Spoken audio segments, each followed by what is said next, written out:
O que esperar da seleção do Japão na Copa do Mundo de 2026? Eu sou o Donas do perfil da Copa, quadro onde eu conto tudo que você precisa saber sobre cada uma das 48 seleções que vão jogar essa Copa. O Japão vem para sua oitava Copa do Mundo e a oitava participação consecutiva, marca que torna o Japão a presença asiática mais regular na era moderna. Na última Copa do Mundo, em 2022 no Catar, eles foram eliminados pela Croácia nas oitavas de final, onde eles empataram o jogo e assim como o Brasil perderam nos pênaltis. Mas eles vieram de um grupo absurdo e terem se classificado foi um feito histórico. Estavam em um grupo que tinha a Alemanha e Espanha e ganhou o jogo dos dois. 2 vitórias por 2-1. E a melhor campanha da história do Japão foi justamente a última campanha, assim como outras 3, onde ele chegou nas oitavas de final. Pra mim, a mais cruel foi contra a Bélgica lá em 2018, onde eles estavam ganhando por 2-0 e depois a Bélgica virou com 3-2 e depois foi eliminar o Brasil. A curiosidade é que o Japão foi eliminado antes que o Brasil pro time que eliminou o Brasil nas últimas 2 Copas. Então, às vezes é bom a gente ficar de olho no que eles estão fazendo. Mas qual foi o caminho que o Japão passou para se classificar para essa Copa? O Japão foi a primeira seleção do mundo, excluindo os anfitriões, a se classificar para a Copa de 2026. Eles conseguiram lá em março de 2025 com a vitória sobre o Bahrein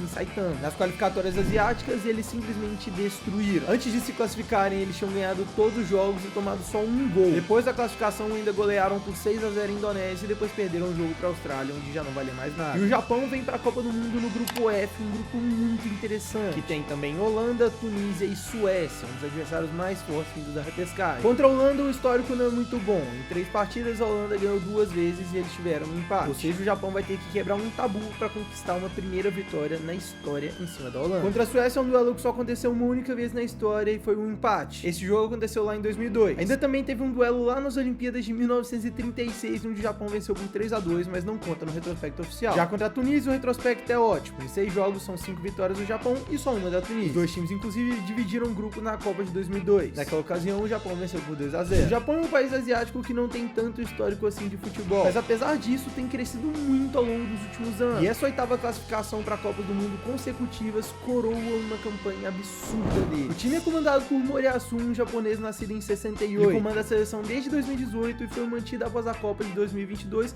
e renovou o contrato depois das eliminatórias. Como jogador, ele teve passagens curtas pela seleção e também jogou em alguns times lá no Japão mesmo. Ele é um fã do sistema 3-4-2-1 com pressão alta e foi o arquiteto que bateu a Alemanha e a Espanha na Copa de 2022. Quem devem ser os convocados por Moriyasu nessa Copa do Mundo? Obviamente, estou fazendo esse vídeo antes da lista oficial, então qualquer coisa pode mudar. O detalhe é que a seleção do Japão está sofrendo muito com lesões recentemente, então vários jogadores de destaque dessa seleção ainda são grandes dúvidas. Apesar disso, eu vou arriscar o meu palpite aqui. No gol, 3 goleiros: Jon Suzuki do Parma, Keisuke Osako do Hiroshima e Tani do Zelda do Japão. Na defesa já vem a primeira dúvida, que é o Tomiyasu. Ele, que é o zagueiro que passou muito tempo no Arsenal, hoje é uma das grandes dúvidas dessa seleção. Corre até o risco dele ir para a convocação sem ter condição física para jogar os primeiros jogos. Outro convocado vai ser Hiroki Ito do Bayern de Munique, que também é um cara que está lidando com lesões. Além disso, Ko Itakura do Ajax, Koki Mashida do Hoffenheim, Shogo Taniguchi do Triodense da Bélgica, Watanabe do Feyenoord, Sugawara do Werder Bremen e o Hashioka do Ghent. Como meio-campistas, o Wataru Endo, que é outro jogador que perdeu espaço nesse time por lesão, Hidemasa Morita do Sporting, que é muito bom jogador, Kamada do Crystal Palace, Tanaka do Leeds, Keishu Sano do Mainz, que vem numa campanha muito boa, e Ryo Hatachi do Celtic. No ataque que chegam as estrelas. Primeiro, Takefusa Kubo do Real Sociedad, que não vem no melhor momento, mas ainda assim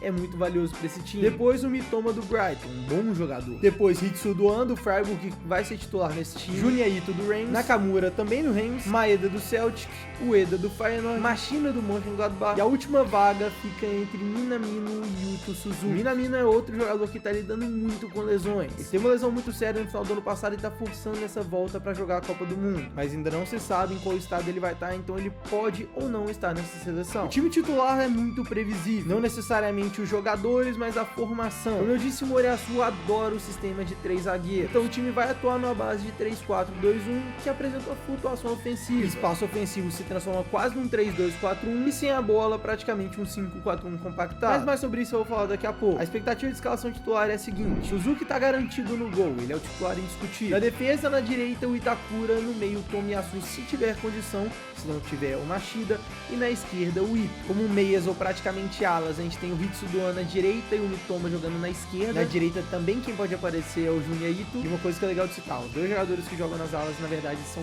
pontas, ou seja, a gente pode esperar um time muito agudo. Os 2 volantes, o Wataru Endo e o Sano, mas quem pode aparecer aqui muito bem é o Morita, que é o motorzinho do Sporting. Como 2 meias ofensivos, Takefusa Kubo e Kamada. E aqui o Minamino, se tiver condição de jogo, pode aparecer sim como titular. E como centroavante, o Ueda. E como é que esse time vai se comportar de forma tática? Como eu disse, o time joga numa base de 3-4-2-1. Mais uma vez, os 2 alas na verdade são pontas e muito dribladores, mas ao mesmo tempo isso cria um problema, já que eles não têm tanta qualidade defensiva assim, deixando a defesa um pouco exposta. Quando a equipe tem a posse de bola e consolida no campo de ataque, o desenho se transforma em um 3-2-4-1. A linha de meia se aproxima muito do camisa 9, concentrando 4 jogadores de habilidade absurda, né, tanto os meios quanto os pontas, trocando de posição constantemente para abrir a defesa. Esse é um detalhe muito interessante sobre esse time. Vários dos jogadores podem fazer mais de uma função. É muito comum o time mexer e trocar jogadores de função dentro do próprio jogo. Você pode ver o Mitoma saindo da ponta e indo jogar como meia. Uma outra alternativa que o Japão usou um pouco também durante as eliminatórias e em alguns amistosos foi uma organização num 4-3-3 ou até um 4-5-1. Nesse cenário, os pontas jogam de forma invertida e os laterais são muito mais agressivos, buscando sempre uma transição rápida e uma posse de bola funcional. Como é que é a saída de bola do Japão? O que a gente pode esperar vendo eles criando jogadas? Basicamente, o objetivo da seleção é reunir jogadores de excelente capacidade técnica, buscando sempre agredir os adversários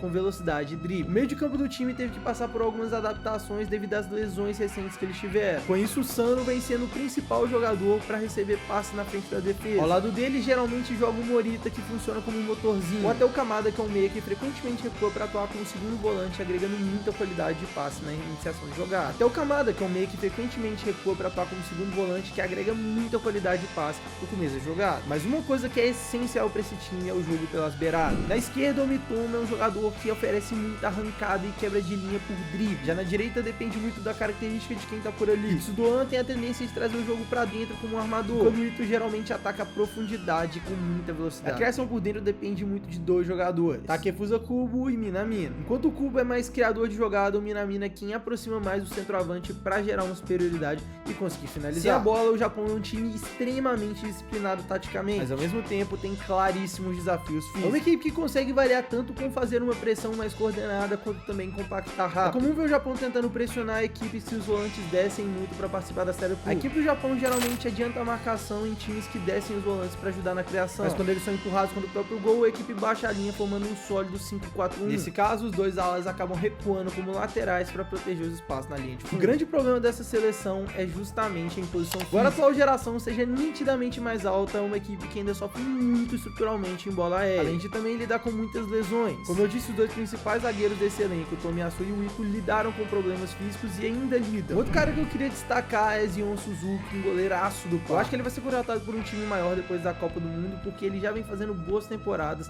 e geralmente a Copa do Mundo premia esses jogadores que são muito bons e fazem uma boa competição. E o que você pode esperar do Japão para cada um dos duelos da fase de grupo? O primeiro deles é Japão contra a Holanda, e é de fato um grande desafio, já que a Holanda é a equipe de maior qualidade no papel desse grupo. Mas a gente já viu que essa equipe do Japão não se assusta com isso, já que na última Copa eles destruíram Espanha e Alemanha. A tendência é que a Holanda vai ter muita posse de bola e vai tentar empurrar o Japão pro próprio campo. Sem bola, nada de pressão, e a ideia vai ser baixar o bloco com 5-4-1 compacto, reduzindo as laterais. O Japão tem que tomar muito cuidado com as bolas aéreas. E aqui a estratégia do Japão vai ser basicamente o contra-ataque puro. Linha baixa e no contra-ataque usar aceleração e qualidade do drible no contra um para conseguir arrumar o seu gol. Eu não acho impossível o Japão ganhar esse jogo, já que é uma equipe muito organizada, um grupo que vem junto, não trabalha há muito tempo. Eu ainda acho que a Holanda leva esse jogo, mas não acho que vai ser fácil. Contra a Suécia vai ser um choque muito grande de estilo. E aqui vai ser um duelo que vai praticamente valer a classificação. Quando o Japão é uma equipe mais rápida, veloz de drible, a Suécia é uma equipe pragmática, pesada e que aposta muito no estilo de imposição física e duelos individuais. Aqui a pressão do Japão pode funcionar muito, já que a saída de bola da Suécia não tem nem de perto o mesmo refino técnico que a da Holanda. Com a bola, o Japão vai tentar tirar proveito da lentidão desse time da Suécia. E aqui a chave pro Japão vai ser não aceitar o jogo físico. Eles precisam acelerar a troca de passe e manter a bola no chão, porque essa defesa da Suécia vai cansar com certeza contra o Japão. Já contra a Tunísia vai ser uma obrigação de propor jogo. Tunísia é uma seleção que geralmente joga com blocos muito baixos na Copa do Mundo. É um time extremamente físico e organizado defensivamente. Nesse caso, eu acho que o segredo do jogo vai ser um contra um dos 2 alas, que nesse jogo podem até atuar como pontas de fato. Jogo aéreo não é uma opção, já que o Japão não tem jogadores que são muito altos e muito fortes no cabeceio. Contra uma equipe que é muito sólida nisso e joga no bloco muito baixo,